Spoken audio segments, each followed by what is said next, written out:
आप सबका हमारे YouTube चैनल पर स्वागत है। सभी को मेरा राधे राधे। आज हम श्रीमद् भागवत गीता के 6 अध्याय का श्रवण करेंगे, जिसका नाम है आत्म संयम योग। इस अध्याय में 47 श्लोक हैं तथा इस अध्याय में श्री कृष्ण बताते हैं कि योगी को उस आसन पर दृढ़ता पूर्वक बैठकर मन को शुद्ध करने के लिए सभी प्रकार के विचारों एवं क्रियाओं को नियंत्रित कर मन को एक बिंदु पर स्थिर करते हुए साधना करनी चाहिए। उसे शरीर, गर्दन और सिर को सीधा रखते हुए और आंखों को बिना हिलाए नासिका के अग्र भाग पर दृष्टि स्थिर करनी चाहिए। श्री कृष्ण कर्म योग और कर्म संन्यास के तुलनात्मक मूल्यांकन के अनुक्रम को 5वें अध्याय से इस 6 अध्याय में भी जारी रखते हैं और पहले वाले मार्ग के अनुसरण की संस्तुति करते हैं। तो आइए अब शुरू करते हैं श्रीमद् भागवत गीता का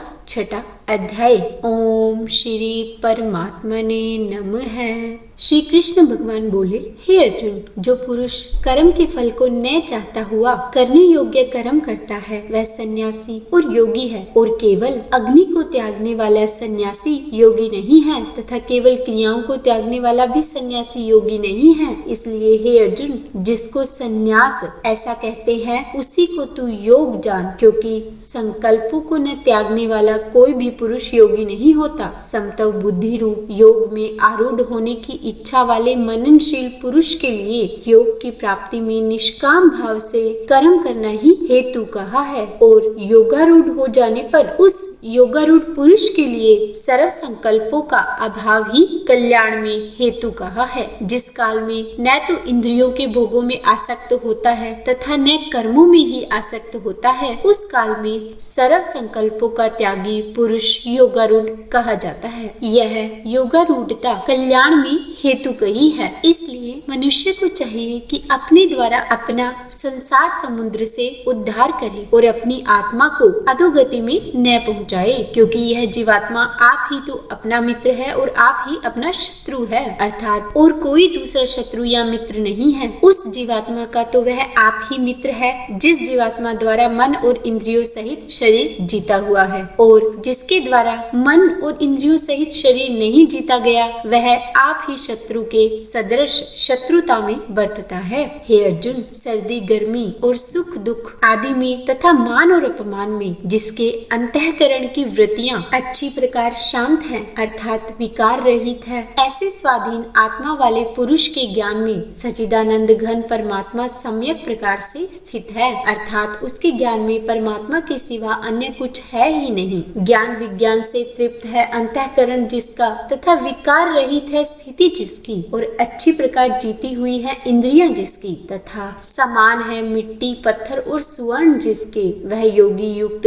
अर्थात भगवत की प्राप्ति वाला है, ऐसा कहा जाता है। जो पुरुष सुहृदय मित्र वैरी उदासीन मध्यस्थ द्वेषी और बंधु गणों में तथा धर्मात्माओं में और पापियों में भी समान भाव वाला है वही अति श्रेष्ठ है। इसलिए उचित है कि जिसका मन और इंद्रियों सहित शरीर जीता हुआ है ऐसा वासना रहित और संग्रह रहित योगी अकेला ही एकांत स्थान में स्थित हुआ निरंतर आत्मा को परमेश्वर के ध्यान में लगावे। शुद्ध भूमि में कुशा मृगशाला और वस्त्र है उपरोपरि जिसके, ऐसे अपने आसन को न अति ऊंचा और न अति नीचा स्थिर स्थापन करके और उस आसन पर बैठकर फिर मन को एकाग्र करके चित्र और इंद्रियों की क्रियाओं को वश में किया हुआ अंतःकरण की शुद्धि के लिए योग का अभ्यास करे। उसकी विधि इस प्रकार है कि काया सिर और ग्रीवा को समान और अचल धारण किए हुए दृढ़ होकर अपनी नासिका के अग्रभाग को देखकर अन्य दिशाओं को न देखता हुआ और ब्रह्मचर्य के व्रत में स्थित रहता हुआ भय रहित तथा अच्छी प्रकार शांत अंतःकरण वाला और सावधान होकर मन को वश में करके मेरे में लगे हुए चित्त वाला और मेरे परायण हुआ स्थित हुए। इस प्रकार आत्मा को निरंतर परमेश्वर के स्वरूप में लगाता हुआ स्वाधीन मन वाला योगी मेरे में स्थित रूप परमानंद प्रकाष्ठा वाली शांति को प्राप्त होता है। परंतु हे अर्जुन, यह योग न तो बहुत खाने वाले का सिद्ध होता है और न बिल्कुल न खाने वाले का, तथा न अतिशयन करने के स्वभाव वाले का और न अत्यंत जागने वाले का ही सिद्ध होता है। यह है दुखों का नाश करने वाला योग तो यथा योग्य आहार और विहार करने वालों का, तथा कर्मों में यथा योग्य चेष्टा करने वालों का और यथा योग्य शयन करने तथा जागने वालों का ही सिद्ध होता है। इस प्रकार योग के अभ्यास से अत्यंत वश में किया हुआ चित्त जिस काल में परमात्मा में ही भले प्रकार स्थित हो जाता है, उस काल में संपूर्ण कामनाओं से स्पृहा रहित हुआ पुरुष योग युक्त ऐसा कहा जाता है। जिस प्रकार वायु रहित स्थान में स्थित दीपक चलायमान नहीं होता है, वैसा ही उपमा परमात्मा के ध्यान में लगे हुए योगी के जीते हुए चित्त की कही गई है। हे अर्जुन, जिस अवस्था में योग के अभ्यास से निरुद्ध हुआ चित्त उपराम हो जाता है और जिस अवस्था में परमेश्वर के ध्यान से शुद्ध हुई सूक्ष्म बुद्धि द्वारा परमात्मा को साक्षात करता हुआ सच्चिदानंद घन परमात्मा में ही संतुष्ट होता है, तथा इंद्रियों से अतीत केवल शुद्ध हुई सूक्ष्म बुद्धि द्वारा ग्रहण करने योग्य जो अनंत आनंद है, उसको जिस अवस्था में अनुभव करता है और जिस अवस्था में स्थित हुआ वह योगी भगवत स्वरूप से नहीं चलायमान होता है और परमेश्वर की प्राप्ति रूप जिस लाभ को प्राप्त होकर उससे अधिक दूसरा कुछ भी लाभ नहीं मानता है, और भगवत प्राप्ति रूप जिस अवस्था में स्थित हुआ योगी बड़े भारी दुख से भी चलायमान नहीं होता है, जो दुख रूप संसार के संयोग से रहित है तथा जिसका नाम योग है, उसको जानना चाहिए। वह योग न उकताए हुए चित्त से अर्थात तत्पर हुए चित्त से निश्चय पूर्वक करना ही कर्तव्य है। इसलिए मनुष्य को चाहिए कि संकल्प से उत्पन्न होने वाली संपूर्ण कामनाओं को निःशेषता से अर्थात वासना और आसक्ति सहित त्याग कर मन के द्वारा इंद्रियों के समुदाय को सब ओर से ही अच्छी प्रकार वश में करके क्रम क्रम से अभ्यास करता हुआ उपरामता को प्राप्त होवे, तथा धैर्य युक्त बुद्धि द्वारा मन को परमात्मा में स्थित करके परमात्मा के सिवा और कुछ भी चिंतन न करे। परंतु जिसका मन वश में नहीं हुआ हो, उसको चाहिए कि यह स्थिर न रहने वाला और चंचल मन जिस कारण से सांसारिक पदार्थों में विचरता है, उससे रोककर बारंबार परमात्मा में ही निरोध करे। क्योंकि जिसका मन अच्छी प्रकार शांत है और जो पाप से रहित है और जिसका रजोगुण शांत हो गया है, ऐसे इस सच्चिदानंद घन ब्रह्मा के साथ एक ही भाव हुए योगी को अति उत्तम आनंद प्राप्त होता है। वह पाप रहित योगी इस प्रकार निरंतर आत्मा को परमात्मा में लगाता हुआ सुख पूर्वक पर ब्रह्मा परमात्मा की प्राप्ति रूप अनंत आनंद को प्राप्त करता है अर्थात अनुभव करता है। हे अर्जुन, सर्वव्यापी अनंत चेतन में एक ही भाव से स्थिति रूप योग से युक्त हुए आत्मा वाला तथा सब में समभाव से देखने वाला योगी आत्मा को संपूर्ण भूतों में बर्फ में जल के सदृश व्यापक देखता है और संपूर्ण भूतों को आत्मा में देखता है। अर्थात जैसे स्वप्न से जगा हुआ पुरुष स्वप्न के संसार को अपने अंतर्गत संकल्प के आधार देखता है, वैसे ही वह पुरुष संपूर्ण भूतों को अपने सर्वव्यापी अनंत चेतन आत्मा के अंतर्गत संकल्प के आधार देखता है। जो पुरुष संपूर्ण भूतों में सबके आत्म रूप मुझ वासुदेव को ही व्यापक देखता है और संपूर्ण भूतों को मुझ वासुदेव के अंतर्गत ही देखता है, उसके लिए मैं अदृश्य नहीं होता हूँ और वह मेरे लिए अदृश्य नहीं होता है, क्योंकि वह मेरे में एक ही भाव से स्थित है। इस प्रकार जो पुरुष एक ही भाव में स्थित हुआ संपूर्ण भूतों में आत्म रूप से स्थित मुझ सच्चिदानंद घन वासुदेव को भजता है, वह योगी सब प्रकार से बढ़ता हुआ भी मेरे में ही बढ़ता है, क्योंकि उसके अनुभव में मेरे सिवा अन्य कुछ है ही नहीं। हे अर्जुन, जो योगी अपनी सादृश्यता से संपूर्ण भूतों में सम देखता है और सुख अथवा दुख को भी सब में सम देखता है, वह योगी परम श्रेष्ठ माना गया है। इस प्रकार भगवान के वाक्यों को सुनकर अर्जुन बोले, हे मधुसूदन, जो यह ध्यान योग आपने समतव भाव से कहा है, इसकी मैं मन के चंचल होने से बहुत काल तक ठहरने वाली स्थिति को नहीं देखता हूँ, क्योंकि हे कृष्ण, यह मन बड़ा ही चंचल और प्रमथन स्वभाव वाला है तथा बड़ा दृढ़ और बलवान है। इसलिए इसको वश में करना मैं वायु की भांति बहुत ही दुष्कर मानता हूँ। इस प्रकार अर्जुन के पूछने पर श्री कृष्ण भगवान बोले, हे महाभावो, निसंदेह मन चंचल और कठिनता से वश में होने वाला है, परंतु हे कुंती पुत्र अर्जुन,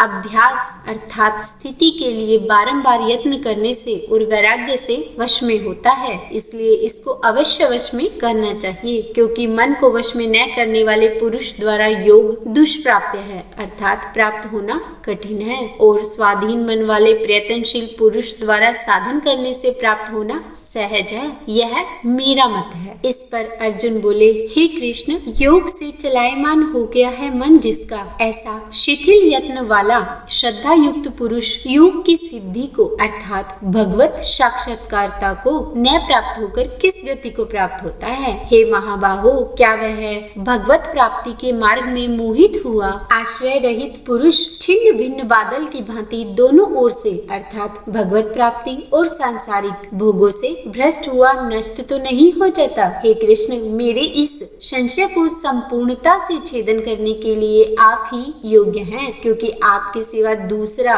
इस संशय का छेदन करने वाला मिलना संभव ही नहीं है। इस प्रकार अर्जुन के पूछने पर श्री कृष्ण भगवान बोले, हे पार्थ, उस पुरुष का न तो इस लोक में और न परलोक में ही नाश होता है, क्योंकि हे प्यारे, कोई भी शुभ कर्म करने वाला अर्थात भगवत अर्थ कर्म करने वाला दुर्गति को नहीं प्राप्त होता, किंतु वह योग भ्रष्ट पुरुष पुण्यवानों के लोकों को अर्थात स्वर्गाधिक उत्तम लोकों को प्राप्त होकर उनमें बहुत वर्षों तक वास करके शुद्ध आचरण वाले श्रीमान पुरुषों के घर में जन्म लेता है, अथवा वैराग्यवान पुरुष उन लोकों में न जाकर ज्ञानवान योगियों के ही कुल में जन्म लेता है। परंतु इस प्रकार का जो यह जन्म है, जो संसार में निसंदेह अति दुर्लभ है, वह पुरुष वहाँ उस पहले शरीर में साधन किए हुए बुद्धि के संयोग को अर्थात समता बुद्धि योग के संस्कारों को अनायास ही प्राप्त हो जाता है, और हे कुरुनंदन, उसके प्रभाव से फिर अच्छी प्रकार भगवत प्राप्ति के निमित्त यत्न करता है। वह